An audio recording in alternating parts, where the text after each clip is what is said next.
He suddenly realized that the worst student in his class might actually be a long-distance running prodigy. He had been following the boy by car for 10 whole minutes. The speedometer showed 12 miles per hour, yet the boy never slowed down. That left him a little stunned. Curious to see how far the kid could go, he kept driving behind him until the boy finally noticed. Why are you following me? You know how fast you were going? What are you, a cop?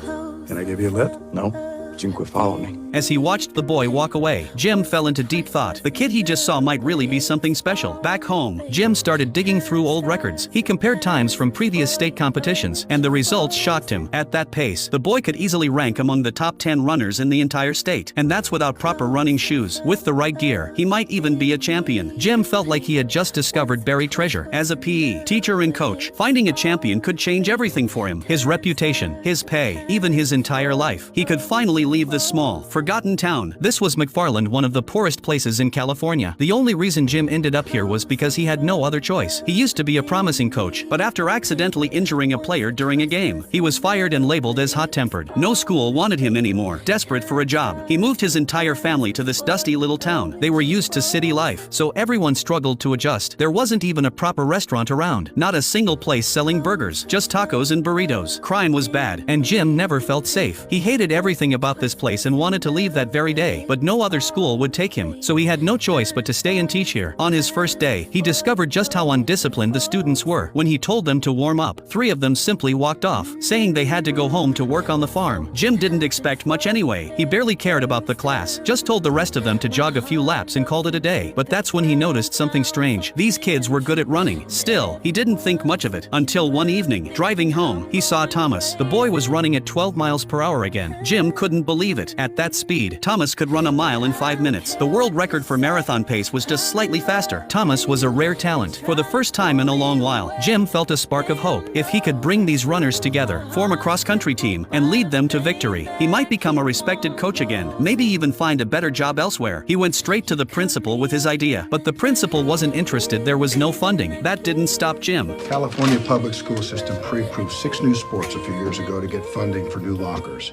including, guess what? Cross country. The principal finally agreed. Now that the team was approved, Jim needed runners. In class, he set up a small race. The top 4 would each get a sports drink. The students jumped at the chance. After the run, Jim picked the best finishers and invited them to join his team. The first to say yes was Johnny, who already loved running. With Johnny's help, Jim quickly recruited 7 runners in total. Of course, Thomas was one of them. Training began, but every time Jim tried running with them, he was out of breath halfway through. 4 kids who ran to school every day. Though, this was nothing. They finished the drills easily. Watching them gulp down free tap water after training, Jim felt a pang of guilt. None of them even owned real running shoes. He said nothing, but he